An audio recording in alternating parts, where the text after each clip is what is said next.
नमस्कार मित्रों, आज हम रीट और सेकंड ग्रेड की जो तैयारी करने वाले हमारे साथी हैं उनके लिए साइकोलॉजी का टॉपिक लेकर आए हैं। शैक्षिक मनोविज्ञान के क्षेत्र, यानी कि जो हमारा मनोविज्ञान है, शिक्षा मनोविज्ञान है, उसके कौन कौन से क्षेत्र होते हैं, यहाँ से आपका थ्योरेटिकल प्रश्न बन जाता है। वैसे तो आप जानते हैं कि आजकल कोई डायरेक्ट सीधे प्रश्न पूछे नहीं जाते हैं। आजकल थ्योरी पर आधारित प्रश्न पूछे जाते हैं, आपकी समझ पर आधारित प्रश्न पूछे जाते हैं। तो इसमें कौन कौन से प्रश्न बन सकते हैं वो मैं आपको बताऊंगा, लेकिन उससे पहले हमें पूरा टॉपिक समझना है। शैक्षिक मनोविज्ञान के कौन कौन से क्षेत्र हैं, यानी कि scope of the educational psychology. अब वैसे एक प्रश्न दिमाग में आ सकता है कि भाई शाखा और क्षेत्र एक ही बात है या अलग अलग है। मैं आपको क्लियर कर देता हूं। देखो, कई बार बहुत सारे कहते हैं कि भाई जो क्षेत्र हैं वही आपकी शाखाएं हैं, लेकिन मित्रों ऐसा नहीं है। शाखाएं आपकी अलग हैं और क्षेत्र आपके अलग हैं, यानी कि किस किस क्षेत्र में, किस किस स्कोप में इसका कार्य है शिक्षा मनोविज्ञान का, वो तो हमें क्षेत्र के अंतर्गत समझना होगा।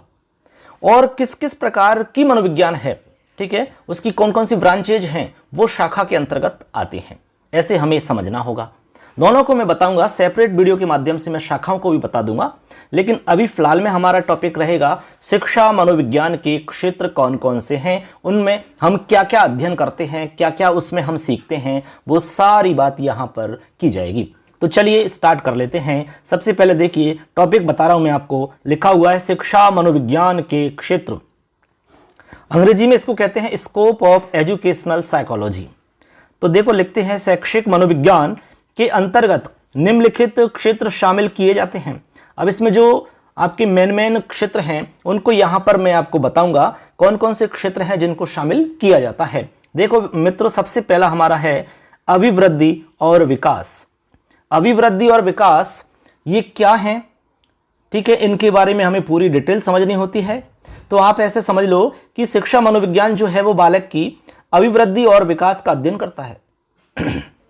यानी बालक की अभिवृद्धि किस तरह से होती है, उसके कौन कौन से सिद्धांत होते हैं, क्या उसका तरीका होता है, कैसे अभिवृद्धि हो सकती है अच्छे प्रकार से, उचित प्रकार से, उसी प्रकार से विकास को हमें समझना होता है। मानव व्यवहारों पर हम जानते हैं कि शारीरिक, मानसिक, सामाजिक और संवेगात्मक आदि विकासों का उल्लेखनीय प्रभाव पड़ता है। निश्चित रूप से प्रभाव तो पड़ता ही है। इसके अंतर्गत शिक्षा मनोविज्ञान के विकास की प्रक्रिया, विकास की क्या स्थिति है और इसकी अवस्थाएं कौन कौन सी होती हैं, विभिन्न प्रकार के विकास कौन कौन से होते हैं, वंशानुक्रम और वातावरण के क्या क्या प्रभाव होते हैं, ये सारी बातों का अध्ययन हम इसमें करते हैं। ठीक है, तो शिक्षा मनोविज्ञान का यह क्षेत्र काफी व्यापक माना जाता है, बहुत ही विस्तृत माना जाता है। ये तमाम सारी बातें जो हमने अभी आपको बताई हैं, इन सब का अध्ययन आपका अभिवृद्धि और विकास जो क्षेत्र है इसके अंतर्गत किया जाएगा। ठीक है, क्लियर है सबके? आगे चलिए, अगला बिंदु है हमारा मानसिक प्रक्रियाएं। देखो, मेंटल प्रोसेसेज, मानसिक प्रक्रियाएं क्या होती हैं? हम जानते हैं कि बालक का व्यक्तित्व जो है वो अत्यधिक मात्रा में उसकी मानसिक प्रक्रियाओं और शक्तियों पर निर्भर करता है। यानी कि हमारी क्या मानसिक प्रक्रियाएं हैं, हमारी क्या मानसिक शक्तियां हैं, इस पर व्यक्तित्व का विकास हमारा निर्भर होता है। शिक्षा मनोविज्ञान के अंतर्गत देखिए बच्चों, संवेदना, स्मरण शक्ति, चिंतन शक्ति, तर्क शक्ति, कल्पना शक्ति, संप्रत्य निर्माण, अनुमान शक्ति जैसी अनेक मानसिक प्रक्रियाओं का अध्ययन किया जाता है। ये जितने भी हमने नाम आपको बताए हैं, इन सब का अध्ययन मानसिक प्रक्रियाओं के अंतर्गत किया जाएगा। यहां तो केवल एक संकेत मात्र यहां पर मैं बता रहा हूं, और जैसे जैसे जो टॉपिक आएगा उस टॉपिक में डिटेल से हम बात करेंगे। यहां तो केवल हम शिक्षा मनोविज्ञान के क्षेत्र कौन कौन से हैं, केवल उसकी चर्चा हम यहां पर कर रहे हैं। यहां से कोई भी थ्योरी का सवाल बनता है, कथन से संबंधित सवाल बनता है, विशेषताओं से संबंधित सवाल बनता है, कौन सा क्षेत्र शिक्षा मनोविज्ञान के अंतर्गत आता है या नहीं आता है, इससे रिलेटेड प्रश्न बन सकते हैं। तो यहां से आपका गलत नहीं होगा। अगला है हमारा अधिगम। अधिगम तो बहुत ही फेमस टॉपिक है और बहुत ही विस्तृत टॉपिक है। लर्निंग सिस्टम, ठीक है, लर्निंग यानी व्यवहार में परिवर्तन ही अधिगम कहलाता है। शिक्षा मनोविज्ञान ऐसा मानता है कि बालक या किसी व्यक्ति के व्यवहार में जो अपेक्षित परिवर्तन होता है वही अधिगम है। अब इसके अंदर हम अधिगम के बारे में पूरी डिटेल पढ़ते हैं, अधिगम की विशेषताएं, अधिगम क्या होता है, अधिगम कितने प्रकार का होता है, अधिगम ट्रांसफर क्या होता है, ठीक है, और जो भी इसमें आपकी और भी बातें होती हैं छोटी मोटी सारी चीजें इसमें आ जाती हैं। कुल मिलाकर के कंप्लीट अधिगम यहां पर हमें समझना होता है। तो शिक्षा मनोविज्ञान का एक क्षेत्र है अधिगम। ठीक, क्लियर है सबके? अधिगम का जब टॉपिक आएगा तो उसमें हम डिटेल से पूरी बात यहां पर क्लियर करेंगे। अगला है हमारा व्यक्तिगत विभिन्नताएं। देखिए, व्यक्तिगत विभिन्नताओं से तात्पर्य क्या है? पहले तो एक बात आपको क्लियर कर देते हैं कि व्यक्तिगत रूप से विभिन्नताएं पाई जाती हैं, निश्चित रूप से पाई जाती हैं। हम जानते हैं कि दुनिया में हर व्यक्ति, हर बालक यूनिक होता है, अर्थात अद्वितीय होता है। मतलब कोई भी आपके जैसा नहीं है और होगा भी नहीं, यह गारंटी है, क्योंकि ईश्वर ने सबको अद्वितीय बनाया है, सबको यूनिक बनाया है। इसीलिए व्यक्तिगत विभिन्नताएं जरूर पाई जाती हैं। चाहे जुड़वा बच्चों को आप देख लीजिए, उनमें भी किसी ना किसी प्रकार से डिफरेंस होता है। सेम दिखने में हो सकते हैं, लेकिन उनकी रुचि देखिए आप, उनकी सोच देखिए आप, ठीक है, इंटरेस्ट आपका उनको देखोगे आप तो उसमें डिफरेंस मिलेगा, अलग अलग चीजें आपको वहां पर देखने को मिल सकती हैं। ठीक है, तो इस तरह हम कह सकते हैं कि एक बालक दूसरे बालक से शारीरिक रूप से, मानसिक रूप से, सामाजिक रूप से एवं अन्य प्रकार से, अन्य दृष्टिकोणों से भिन्न हो सकता है। बिल्कुल हो सकता है भी, यही तो हम कह रहे हैं। तो ये सारी बातें हम यहां पर पढ़ेंगे। व्यक्तिगत विभिन्नताओं का एक विशेष महत्व होता है, कक्षा के अंदर भी होता है। यदि एक शिक्षक व्यक्तिगत विभिन्नताओं का ध्यान नहीं रखे तो वह बालक के व्यवहारों में आवश्यक परिवर्तन नहीं कर सकता। इसलिए कोई भी यदि टीचर है तो उस टीचर को बच्चों की व्यक्तिगत विभिन्नताओं के बारे में अच्छे से जानकारी होनी चाहिए, तभी वह बच्चों के बारे में अच्छे से कार्य कर सकता है, उनके लिए अपेक्षित व्यवहारगत परिवर्तन करवा सकता है। तभी तो संभव होगा। बच्चों के बारे में जानकारी होनी चाहिए, भाई किस किस प्रकार की विभिन्नताएं उनमें हैं। उनकी विभिन्नताओं के आधार पर ही तो हमें अपनी योजना बनानी पड़ेगी, अपनी प्लानिंग्स तैयार करनी पड़ेंगी। इसीलिए तो कहते हैं कि शिक्षा मनोविज्ञान व्यक्तिगत विभिन्नताओं के स्तर, प्रकार, कारण आदि का अध्ययन करती है। इन सब का अध्ययन इसके अंतर्गत किया जाता है। तो ऐसे हम कह सकते हैं कि व्यक्तिगत विभिन्नता वाला टॉपिक काफी विस्तृत है, काफी व्यापक है। तो ये एक प्रकार का शिक्षा मनोविज्ञान का क्षेत्र है हमारा, ये स्कोप है हमारा। ठीक, ऐसे आगे देखिए, आगे है मनोशारीरिक तत्व। मनोशारीरिक तत्व क्या होता है भाई? इनको थोड़ा सा समझना जरूरी होता है। मनोशारीरिक तत्व में आप फैक्टर्स पढ़ते हैं, यानी कि विभिन्न मूल प्रवृत्तियां पाई जाती हैं, प्रेरणा होती है, रुचि, अरुचि, थकान आदि तत्वों की बालक की शिक्षा पर स्पष्ट रूप से प्रभाव पड़ता है। कहने का मतलब है कि बहुत सारे मनोशारीरिक फैक्टर्स होते हैं, तत्व होते हैं, जिनका बच्चे की शिक्षा पर, विकास पर हर प्रकार से प्रभाव देखने को मिलता है। चाहे मूल प्रवृत्तियों की बात हो, चाहे प्रेरणा की बात हो, चाहे रुचि की बात हो, अरुचि की बात हो, थकान की बात हो, ये सारे फैक्टर्स प्रभावित करते हैं बच्चे के विकास को, बच्चे की शिक्षा को। तो इस प्रकार से हम सब इनका अध्ययन इसमें किया जाता है। ठीक है, तो ये आप समझ गए होंगे कि मनोशारीरिक जो तत्व है इसके अंतर्गत हम क्या अध्ययन करते हैं। इन फैक्टर्स का अध्ययन करते हैं जो हमने अभी आपको बताए, जैसे कि अरुचि है, ठीक है, रुचि है, मूल प्रवृत्तियां हैं, प्रेरणा है, थकान इत्यादि है। इन सब फैक्टर्स का अध्ययन इसमें किया जाता है। ठीक है, तो ऐसे एक एक बिंदु को दिमाग में थोड़ा सा क्लियर होना चाहिए हमारा, जिससे कि इनमें से कोई भी प्रश्न बनता है तो हम आसानी से उस प्रश्न को समझ करके अपने समझ के आधार पर हम कर सकते हैं। क्योंकि थ्योरेटिकल सवाल जो आएगा वो इसी से संबंधित आता है कि आपको समझ कितना है, आपको उसका बोध कितना है, उस आधार पर प्रश्न बनाए जाते हैं। वो आगे है, देखिए, मानसिक स्वास्थ्य। मानसिक स्वास्थ्य, मेंटल हेल्थ। मानसिक स्वास्थ्य से क्या तात्पर्य है? मानसिक स्वास्थ्य से मतलब सीधा सा आपको समझना है कि बहुत से बालकों में मानसिक संघर्ष देखा जाता है, तनाव, भावना ग्रंथियों का विकास हो जाता है, जिनके कारण वे अनेक प्रकार के मानसिक रोगों से ग्रस्त हो जाते हैं, मानसिक रोगों से पीड़ित हो जाते हैं और वे असामान्य व्यवहार करने लगते हैं। कहने का मतलब मानसिक रूप से प्रॉब्लम्स उनके क्रिएट हो जाती हैं। तो ऐसे शिक्षा मनोविज्ञान अध्ययन करती है कि मानसिक संघर्ष तथा तनाव क्यों होते हैं, इनकी जो मानसिक रोग हैं वो क्यों होते हैं, इनका कारण क्या है, इनकी मतलब मुख्य समस्या क्या है, इनके लक्षण क्या होते हैं, इनके क्या परिणाम होते हैं, इनको कैसे दूर किया जा सकता है, उपचार कैसे कर सकते हैं, ये सारी बातें इसके अंतर्गत की जाती हैं। ठीक है, आपने अरस्तु जी की बात तो याद होगी आपको, पढ़ा होगा आपने कहीं ना कहीं कि स्वस्थ शरीर में स्वस्थ मस्तिष्क का निवास होता है। जब तक हमारा शरीर स्वस्थ नहीं होगा तब तक हमारा मस्तिष्क स्वस्थ नहीं हो सकता। जैसे ही हमारा शरीर अस्वस्थ होता है, हमारा जो मस्तिष्क है वो ऑटोमेटिक अस्वस्थ हो जाता है, बीमार पड़ जाता है एक तरीका से। अब बीमार आदमी को आप क्लास में बैठा दो कि भाई साहब साइकोलॉजी पढ़ो, पढ़ सकता है क्या? अरे कुछ भी नहीं पढ़ सकता, क्योंकि उसका जो दिमाग है वो काम ही नहीं करेगा जब तक हमारा शरीर स्वस्थ नहीं होगा।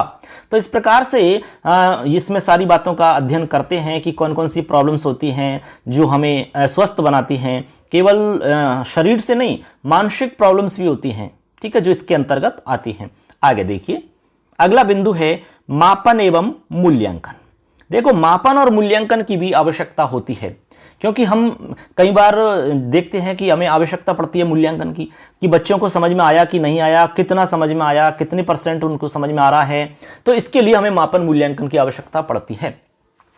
तो आप ऐसे समझ सकते हैं कि शिक्षा मनोविज्ञान व्यवहारगत परिवर्तनों, शैक्षिक उपलब्धियों, छात्र वर्गीकरण, भावी संभावनाओं और भविष्यवाणी करने के लिए अनेकानेक मापन तथा मूल्यांकन प्रविधियों एवं सांख्यिकी विधियों का प्रयोग और अध्ययन करती है। उसी से हम पता लगा पाते हैं।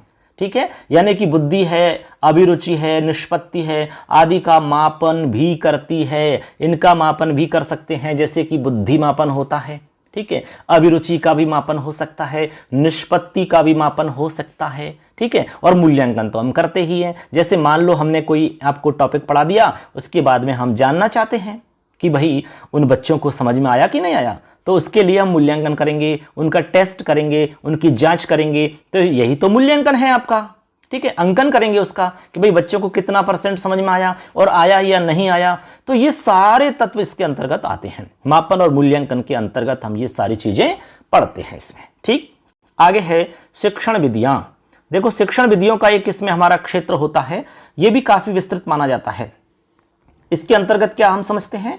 इसके अंतर्गत ऐसे मान लो कि शिक्षण विधि किस प्रकार से होनी चाहिए, कौन सी शिक्षण विधियों का प्रयोग करना चाहिए, बच्चों के अकॉर्डिंग कौन सी शिक्षण विधि सही रहेगी, ठीक है, ये सारी बातें इसके अंतर्गत आती हैं। क्योंकि शिक्षण विधियों का एक अहम रोल होता है। यदि आप शिक्षण विधियों को सही ढंग से प्रयोग में नहीं लेते हैं या उचित शिक्षण विधि का प्रयोग नहीं करते हैं, तो आप बच्चों को कभी भी नहीं सिखा सकते।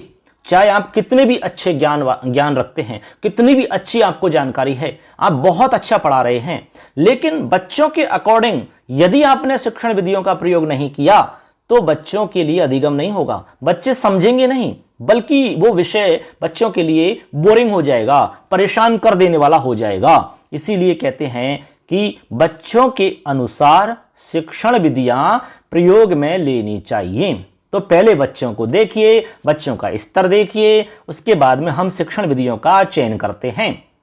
आपने बीएड एसटीसी में शिक्षण विधियों का प्रयोग किया होगा, वहां पर हम कौन कौन सी शिक्षण विधियों का प्रयोग करते हैं, तो क्लास वाइज करते हैं, बच्चों के अकॉर्डिंग करते हैं, ठीक है, बच्चों के स्तर के हिसाब से करते हैं, उनकी बुद्धि स्तर के हिसाब से करते हैं। तो ऐसे करके ये तमाम बातें हमारी शिक्षण विधियों के अंतर्गत आ जाएंगी। टीचिंग मेथड्स कौन कौन से होने चाहिए, ठीक, ये सारी बात इसमें आती है। अगला है हमारा मनोवैज्ञानिक प्रयोग। देखिए, मनोवैज्ञानिक प्रयोग भी एक हमारा क्षेत्र होता है।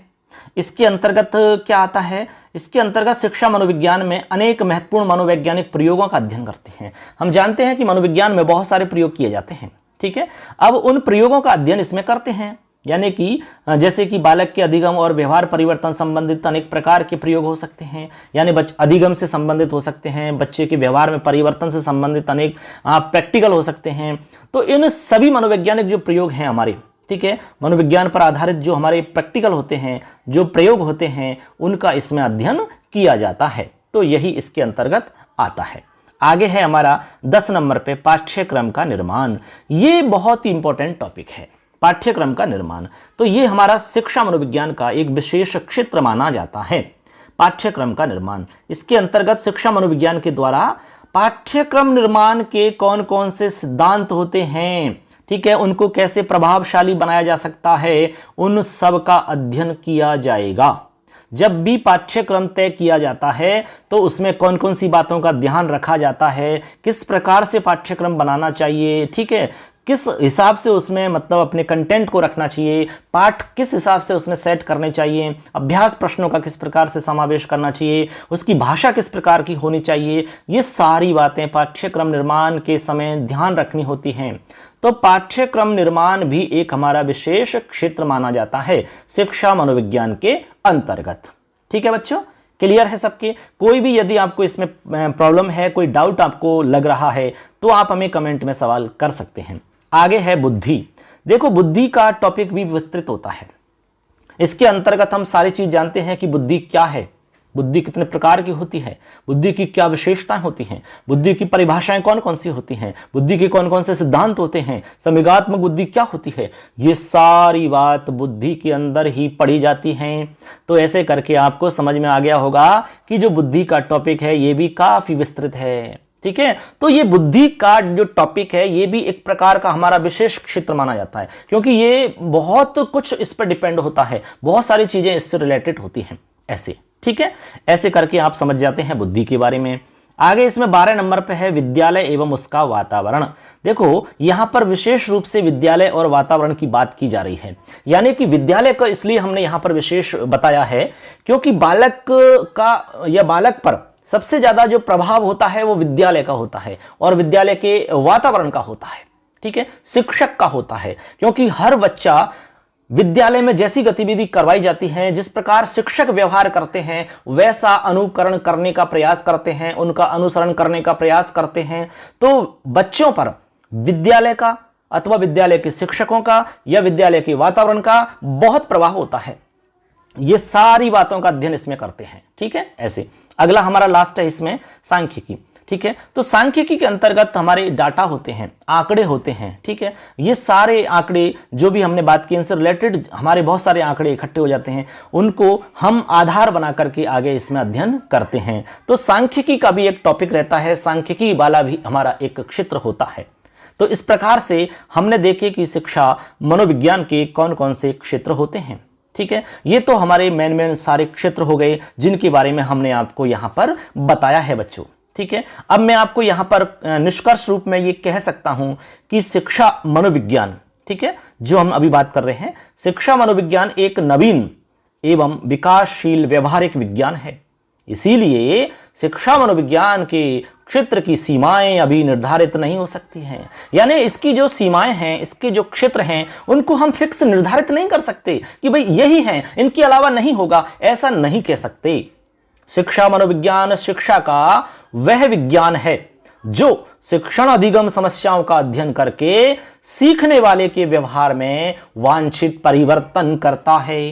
ठीक है, जो परिवर्तन उसको लगते हैं अपेक्षित व्यवहारगत परिवर्तन किया जाता है तथा व्यक्ति का सर्वांगीण विकास करने के लिए शिक्षक के कामों में सहायता करता है। कौन? शिक्षा मनोविज्ञान। ये बात हमें समझ लेनी है इसमें। तो इस प्रकार से हम इसमें आगे बता रहे हैं कि इस दृष्टिकोण को ध्यान में रखते हुए जो हमने अभी बात की है, ये इस दृष्टिकोण को ध्यान में रखते हुए शिक्षा मनोविज्ञान के क्षेत्र में अनेक प्रकार की अध्ययन सामग्री को भी शामिल किया जाता है। तो अब कौन कौन सी अध्ययन सामग्री है जिसको इसमें सम्मिलित किया जाता है, उसको भी मैंने नीचे लिखा है, आपको स्पष्ट किया है, तो एक बार उसको भी देख लेते हैं। यहां पर स्पष्ट किया है कि शिक्षा मनोविज्ञान के क्षेत्र में अधोलिखित अध्ययन सामग्री को भी सम्मिलित किया जाता है।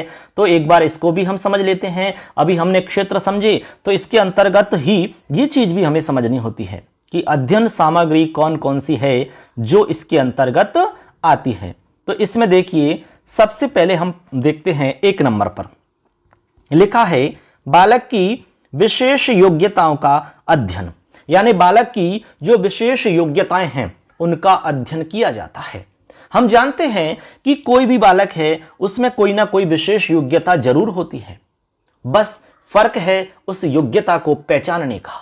समय पर यदि उस योग्यता को पहचान लिया जाता है तो हम उस बालक को उस क्षेत्र में आगे बढ़ा सकते हैं, उसको आगे ले जा सकते हैं, उसकी योग्यता को विकसित कर सकते हैं। ठीक है, ये जरूरी नहीं कि हर बालक पढ़ाई में होशियार हो, पढ़ लिख करके नौकरी लगे। हाँ, ऐसा जरूरी नहीं है, लेकिन कोई भी बालक प्रतिभाशाली बन सकता है, विशेष योग्यता के बल पर अपनी प्रतिभा को प्रदर्शित कर सकता है, दुनिया में नाम कर सकता है। बस पहचान करने की बात है उसकी विशेष योग्यताओं की। ऐसे बहुत सारे उदाहरण हमारे सामने हैं। जैसे क्रिकेट के भगवान माने जाने वाले सचिन जी को देख लीजिए, पढ़ाई में बहुत होशियार नहीं थे। ठीक है, जो आप लोग सुन रहे हैं आपसे ज्यादा होशियार नहीं होंगे, लेकिन फिर भी दुनिया के अंदर भगवान मानते हैं उनको, क्रिकेट के भगवान कहलाते हैं। तो यही तो है विशेष योग्यता। विशेष योग्यता जरूरी नहीं कि आपकी पढ़ाई में ही हो, किसी भी क्षेत्र में हो सकती है। तो ये विशेष योग्यताओं का अध्ययन हम इसमें करते हैं। ठीक है, क्लियर है बात। आगे है 2 नंबर पे, बालक के वंशानुक्रम और वातावरण का अध्ययन। देखो, बालक के वंशानुक्रम और वातावरण का अध्ययन किया जाता है। और वातावरण में देखिए, आपके परिवार का वातावरण हो सकता है, आपके समाज का वातावरण, आपके आसपास का विद्यालय का वातावरण हो सकता है। ये सभी प्रकार के जो वातावरण हैं, ये सब इफेक्ट करते हैं बच्चे को। ठीक है, और वंशानुक्रम भी इफेक्ट करता है। बहुत सारी चीजें ऐसी होती हैं जो पीढ़ी दर पीढ़ी ट्रांसफर हो जाती हैं, हेरिडिटी के हिसाब से चली आती हैं। तो ये सारी बातों का अध्ययन यहां पर हम करते हैं। ये भी एक प्रकार का हमारा क्षेत्र इसके अंतर्गत आता है। आगे है इसमें, बालक की रुचि व अरुचियों का अध्ययन किया जाता है। यानी बालक की कौन सी रुचियां हैं, किस क्षेत्र में उसकी अरुचि है, इसको भी जानना बहुत ही जरूरी है। क्योंकि हम जानते हैं कि जो रुचि होती है, उस रुचि के साथ एक शब्द जुड़ा होता है, अवधान। जहां पर हमारी रुचि चली जाती है, जहां पर हमारी रुचि होती है, जहां पर हमारा इंटरेस्ट होता है, वहां पर अपने आप हमारा ध्यान चला आता है, अपने आप ध्यान दौड़ने लगता है। इसका मैं एक बहुत बड़ा उदाहरण देता हूं। किसी भी बालक को, चाहे कितना भी सामान्य हो, कितना भी कमजोर बालक हो, उसको आप फिल्म दिखा दो। 3 घंटे की फिल्म होती है लगभग। ठीक है, सभी बच्चों को फिल्म दिखा दीजिए आप 3 घंटे की। अब आप 3 घंटे के बाद में उनसे पूछ लो, फिल्म के अंदर एक एक डायलॉग को बता सकते हैं, कौन सा गाना कब आता है वो बता सकते हैं, किसने किसको मारा वो बता सकते हैं। सारी चीजें उनको याद हो जाती हैं एक ही बार में सिर्फ। ऐसा क्यों? बताइए, सवाल दिमाग में आता है कि नहीं ऐसा? बिल्कुल, ऐसा क्यों होता है? और होता जरूर है, आप बिल्कुल जानते हैं इस बात को, भाई होता है ऐसा क्यों? इसका एक ही कारण है कि उस काम को उन्होंने पूरे इंटरेस्ट से किया, यानी पूरी रुचि के साथ में वो काम कर रहे हैं। तो उनकी पूरी रुचि वहां थी, यानी बिल्कुल मन से काम कर रहे थे। और जहां पर रुचि होती है वहां पर ध्यान अपने आप चला जाता है। यह बात है, जिस काम में आपकी रुचि होती है ना, वो अपने आप ध्यान लगता है आपका। और जहां पर आपकी रुचि नहीं होती है वहां ध्यान नहीं लगता है। फिर यही बात है पढ़ाई के अंदर। आप पढ़ाई करवाइए बच्चों से, एक पाठ पढ़ा दीजिए, उसके बाद में पूछिए उनको, ये मानकर चलो आधे से भी कम याद रहेगा। कारण क्या है? रुचि नहीं रहती वहां पर। तो आप इस तरह से पढ़ाएं उनको कि उनकी रुचि क्रिएट हो जाए। जिस प्रकार फिल्म याद हो जाती है उस तरह उनको पाठ याद हो जाए। ऐसा भी होता है। इंटरेस्ट पैदा करिए उसमें, सब्जेक्ट के अंदर आप रोचकता पैदा करिए, इस तरह से पढ़ाइए। तो यहां पर रुचि और अरुचि का विशेष अध्ययन किया जाता है। तो इनका विकास के अंतर्गत काफी अहम रोल होता है। ठीक है, ये सारी बातें इसमें आ जाती हैं। आगे है बालक के विकास की अवस्थाओं का अध्ययन करना। यानी बालक की जितनी भी अवस्थाएं हैं उन सभी का अध्ययन इसमें किया जाता है। विशेष रूप से जैसे आपकी शैशवावस्था है, बाल्यावस्था है, किशोर अवस्था है, इनसे संबंधित और भी जो फैक्टर्स हैं उन सब का अध्ययन यहां पर होता है। ठीक है, आगे देखिए, आगे है बालक की मूल प्रवृत्तियों का अध्ययन होता है। भाई, मूल प्रवृत्ति आप जानते हैं, जो ओरिजिनल उसकी जो प्रवृत्ति होती है, ओरिजिनल उसका जो स्वभाव होता है, वो है मूल प्रवृत्तियां। कैसे? मैं एक उदाहरण देता हूं, उससे आपको समझ में आ जाएगा कि मूल प्रवृत्ति क्या है। ठीक है, जैसे मान लो कोई बालक है, अपने खिलौनों से खेल रहा है। ठीक है, कोई भी बालक हो सकता है। अब उसके खिलौनों को आप छीनिए उससे। आपने जैसे ही बच्चे से खिलौना छीना तो वो रोएगा, चिल्लाएगा, चीखेगा, लौट जाएगा, मचल जाएगा। और फिर क्या कर सकता है? वो काट सकता है दांतों से, उसके हाथ में कुछ आ गया, पत्थर आ गया, डंडा आ गया, उससे मार सकता है आपको। चाहे आप कोई भी हो, चाहे आप कलेक्टर क्यों ना हो, मंत्री क्यों ना हो, चाहे आप कितने भी बड़े क्यों नहीं हो, आपके वो उसी प्रकार से व्यवहार करेगा जो सबके साथ कर रहा है। इसका मतलब है कि बच्चा जो ये सब कर रहा है ना, यही उसकी मूल प्रवृत्तियां हैं। ये मूल प्रवृत्ति बच्चे में सब जगह पाई जाती है, चाहे कोई का भी बच्चा है, किसी का भी बच्चा है, ये ही ओरिजिनल प्रवृत्ति पाई जाती है। ये है ओरिजिनल प्रवृत्तियां, ठीक है। तो इनका अध्ययन किया जाता है। अब इनमें धीरे धीरे परिवर्तन होता है, जैसे जैसे बच्चा बड़ा होता जाता है इनमें कमी आती जाती है। अब 5 साल का बच्चा हो गया, 6 साल का हो गया तो ऐसा नहीं करेगा, आप खिलौना छीन लोगे तब भी ऐसा नहीं करेगा, ठीक है। उसके बाद में 7 का हुआ, 8 का हुआ तो नहीं करेगा। धीरे धीरे कमी हो रही है कि नहीं हो रही है? तो ये है विकास हो रहा है उसका, ठीक है। हर जगह विकास होता है उसका। तो मूल प्रवृत्तियों का अध्ययन यहां पर किया जाता है। आगे है बालक के सर्वांगीण विकास का अध्ययन होता है, यानी बालक का सर्वांगीण विकास किस तरह से हो सकता है, चाहे वो मानसिक विकास की बात हो, शारीरिक विकास की बात हो, सामाजिक विकास की बात हो और अन्य किसी विकास की बात हो, वो सारे विकासों का अध्ययन यहां पर होता है, ठीक है। चहुमुखी विकास कह सकते हैं, सर्वांगीण विकास भी कहा जा सकता है। आगे अगला है शिक्षा के उद्देश्यों व उनको प्राप्त करने के तरीकों का अध्ययन होता है इसमें। मतलब शिक्षा के कौन कौन से उद्देश्य हैं, चाहे वो सामान्य उद्देश्य की बात कर लो, चाहे विशिष्ट उद्देश्य की बात कर लो, उनको प्राप्त करने के कौन कौन से तरीके हैं, कैसे उनको प्राप्त किया जा सकता है, इन सब का अध्ययन होता है यहाँ पर। तो इसमें कोई खास बात नहीं है, ये सारी बातें यहाँ पर आ जाती हैं। आगे है देखिए अनुशासन संबंधी समस्याओं का अध्ययन करना। अनुशासन से संबंधित जो हमारी समस्याएं हैं, बालक से रिलेटेड जो समस्याएं हैं, उन सब का अध्ययन किया जाता है, ठीक है। इसमें ये सारी बातें आएंगी। आगे है हमारा सेकंड लास्ट है सीखने की क्रियाओं का अध्ययन। जो सीखने की क्रियाएं हैं, किस किस क्रिया से बच्चा सीखता है, कौन कौन सी क्रियाएं होती हैं, क्या क्या सीखने की प्रोसेस होती हैं, ये सारी बातें यहां पर आ जाती हैं, ठीक है। ऐसे लास्ट है देखिए अपराधी, असामान्य और मंदबुद्धि बालकों का अध्ययन किया जाता है। कुल मिला के अपराधी बालक कौन से होते हैं, उनकी क्या विशेषताएं होती हैं, किस प्रकार से उनको सही किया जा सकता है और कौन कौन सी उनकी बातें विशेष होती हैं, असामान्य बालक कौन से होते हैं, मंदबुद्धि बालक कौन से होते हैं, इनसे रिलेटेड क्या क्या विशेष बातें होती हैं, ये सारी बातों का अध्ययन यहाँ पर किया जाता है। तो इस प्रकार से ये हमारा टॉपिक था शिक्षा मनोविज्ञान के क्षेत्र। इसमें हमने आपको बताया अच्छे से, पूरा स्पष्ट रूप से यहाँ पर हस्तलिखित नोट्सों के माध्यम से हमने तैयार किया है मैटर कंप्लीट, और बहुत अच्छा मैटर हम यहाँ पर उपलब्ध करवाएंगे। तो पूरी बात आपको समझ में आ गई होगी, ठीक है। इस वीडियो को अच्छे से दोबारा सुन लेना, आप देख लेना, नोट्स बना लेना, स्क्रीनशॉट ले लेना, इसका अपने दोस्तों को शेयर कर दो। और पूरा कोर्स यदि आप पढ़ना चाह रहे हैं तो हमारे मोबाइल एप्लीकेशन पे अभी जाइए, फटाफट प्ले स्टोर से मोबाइल एप्लीकेशन डाउनलोड करिए। स्क्रीन पर आपको लोगो दिख रहा होगा, मिशन कैरियर क्लासेज। इस पे आपको नोट्स भी मिलेंगे, वीडियो क्लास भी मिलेंगी, ऑनलाइन टेस्ट भी मिलेगा, सारा कोर्स मिलेगा और बहुत ही सस्ता मिलेगा, ठीक है। तो आज की क्लास कैसी लगी आप हमें जरूर कमेंट में बताइए। तो आज का टॉपिक पूरा हो जाता है शिक्षा मनोविज्ञान के क्षेत्र, ठीक है। इसमें कोई डाउट है, कोई भी आपका सवाल है तो आप हमें कमेंट में जरूर सवाल कर सकते हैं, ठीक है। अगले टॉपिक के साथ में फिर आपसे मुलाकात करेंगे, आपको लगातार क्लास उपलब्ध करवाएंगे जिससे कि आपका कोर्स जल्दी से हो जाए। और जैसे कोर्स हो जाएगा बीच बीच में आपका टेस्ट भी रखेंगे, टॉपिक वाइज टेस्ट भी आपका बना रहे हैं और नोट्स भी आपको मिल जाएंगे, ठीक है दोस्तों। मिलेंगे नेक्स्ट टॉपिक में, तब तक के लिए जय हिंद, जय तु भारतम, वंदे मातरम, धन्यवाद।